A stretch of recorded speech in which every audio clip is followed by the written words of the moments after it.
اور اس کے بعد ہم نے کوشش کی ہے اس کو اجاگر کرنے کی کہ ہمارے جو پوسٹ 9/11 چیلنجز تھے وہ کیا ہیں۔ حملہ امریکہ میں ہوتا ہے، چرچ ہمارے جلائے جاتے ہیں۔ گستاخ رسول کوئی کسی دوسرے ملک میں کرتا ہے، فرانس میں کرتا ہے، امریکہ میں کرتا ہے، چرچ ہمارے جلا دیے جاتے ہیں۔ میں مانتا ہوں کہ ہم پاکستانی ایک جذباتی قوم ہے، ہم جذبات میں آ کر ایک دم سے بفر جاتے ہیں، بغیر سوچے سمجھے ہم اس کو آگے بڑھاتے ہیں، قتل و غارت شروع کر دیتے ہیں، مار دیتے ہیں، جبکہ عدالت جو ہے وہ موجود ہیں اور عدالتوں میں یہ کام ہونا چاہیے۔ اور ان کو کسی کو بھی،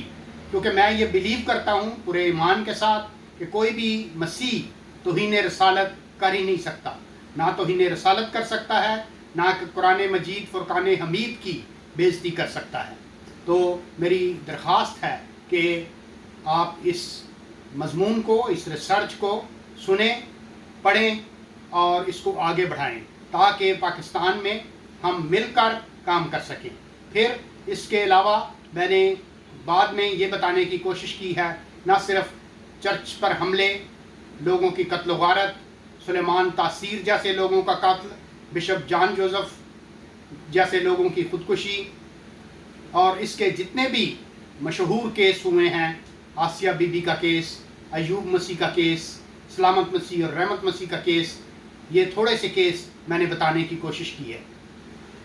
تو مجھے امید ہے کہ آپ اس کو غور سے سنیں گے اور آگے بڑھاتے جائیں گے۔ نہ صرف اس نیگیٹو سائڈ کو میں نے لیا ہے، بلکہ میں نے پازیٹیو سائڈ کو بھی اس کے اجاگر کرنے کی کوشش کی ہے کہ کس طرح سے ہمارے جو نوٹیبل کرسچنز ہیں، جنہوں نے ہمارے جو پاکستان کی خدمت کی ہے، مثلا ڈاکٹر فو، جس کو 3 تمغے پاکستان کے، ستارہ پاکستان اور ستارہ قائد اعظم دیا گیا، اور اس کو اسٹیٹ فیونرل دیا گیا۔ اس طرح سے اور مدر میری تھی، جو ہمارے پائلٹس تھے، سسل ولیم جیسے لوگوں کا، سسل چودھری جیسے لوگوں کا ذکر کیا گیا ہے۔ تو اس کو جو پازیٹیو سائڈ ہے اس کو بھی اجاگر کرنے کی کوشش کی ہے نوٹیبل کرسچنز کی۔ پھر جو لوگ ہمارے آرمی میں ہیں، نیوی میں ہیں، ایئر فورس میں ہیں، سول سروسز میں ہیں،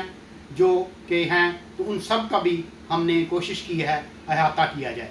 جیسا کہ آپ جانتے ہیں کہ آج سے کوئی 50 سال پہلے جو ہسپتالوں میں کام کرتی تھی نرسز، وہ صرف کرسچن ہوتی تھی اور وہ بغیر کسی تفریق کے یہ کام کرتی تھی۔ لیکن اس کے بعد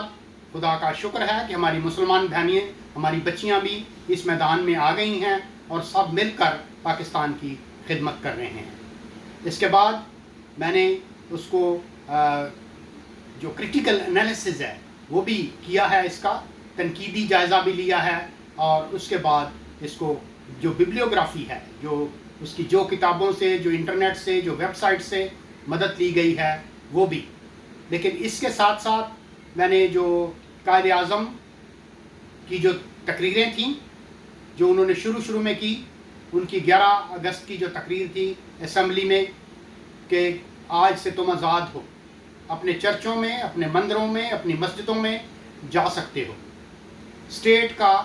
اس سے کوئی لینا دینا نہیں کہ آپ کا مذہب کیا ہے۔ لیکن افسوس کہ ہم اپنے بانی پاکستان کا یوم پیدائش تو زور و شور سے مناتے ہیں، اس کی وفات کا دن زور و شور سے مناتے ہیں، لیکن اس کے جو اقوال ہیں اس کو ہم بھول گئے ہیں۔ تو آئیے مل کر ایک بار پھر کوشش کریں کہ ہم قائد اعظم کے جو اقوال ہیں ان پر عمل کر کے بھائی چارے کو فروغ دیں اور مل کر پاکستان کو ترقی دینے کی کوشش کریں۔ اور بھی بہت سارے جو پاکستان میں جن لوگوں نے مسیحوں کا کردار ہے اس کو بھی میں نے اجاگر کرنے کی کوشش کی ہے کہ کس طرح سے مسیحوں نے کردار ادا کیا ہے۔ آج جو یہ کہتے ہیں کہ پاکستان ہمارا وطن ہے، میں ان کو بتانا چاہتا ہوں کہ وہ مسیحوں کا بھی اتنا ہی وطن ہے جتنا ان کا ہے۔ پنجاب اسمبلی کا جو اسپیکر ہے، پاکستان کا جو سب سے بڑا صوبہ پنجاب صوبہ ہے، اس وقت یہ پنجاب اکٹھا تھا، سکھ اور مسلمان اکٹھے رہتے تھے، اور جو پنجاب اسمبلی کے جو اس وقت اسپیکر تھے بہادر سنگھا صاحب، ایس پی سنگھا صاحب، وہ اس اسمبلی کے اسپیکر تھے، اور دوسرے جو اسمبلی کے ممبرز تھے انہوں نے مل کر اس کو کہا کہ یہ پاکستان جو ہے ہم بنائیں گے. اور جب ووٹ برابر آئے تو ایس پی سنگھا صاحب جو کہ اسپیکر تھے انہوں نے اپنی سیٹ سے اٹھ کر پاکستان کے ووٹ میں حق میں ووٹ ڈالا، اور اس طرح سے پاکستان بن گیا. آج ہماری نئی نسل کو یہ سوچنے کی ضرورت ہے کہ ہم کہاں جا رہے ہیں. آپ سوچیں اس بات پہ کہ کس طرح سے ہمارا کردار جو ہے ہمارے پاکستان کے لیے رہا ہے. پاکستان جو ہے ہمارا ہے، آپ کا ہے، سب کا ہے، اور ہم سب نے مل کر اس کو ترقی دینی ہے. اور جو بڑے بڑے عالم ہیں، حسن نثار جیسے لوگ جو کہ اس پر کام کر رہے ہیں اور بڑے اچھے طریقے سے لوگوں کو بتانے کی کوشش کرتے ہیں کہ ہمارا کردار کیا ہے، میں ان کی سارے جو عالم ہیں، جو میڈیا ہے، ان کو سلام پیش کرتا ہوں جو کہ اس پر کام کرتے ہیں.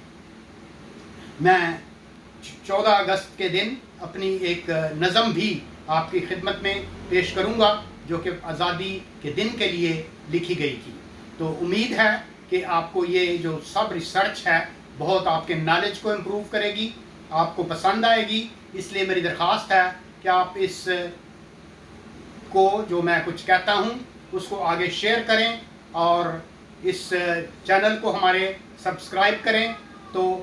اللہ آپ کا حامی و ناصر ہو، خدا آپ کے ساتھ ہو، خدا آپ کو برکت دے. پاکستان زندہ باد.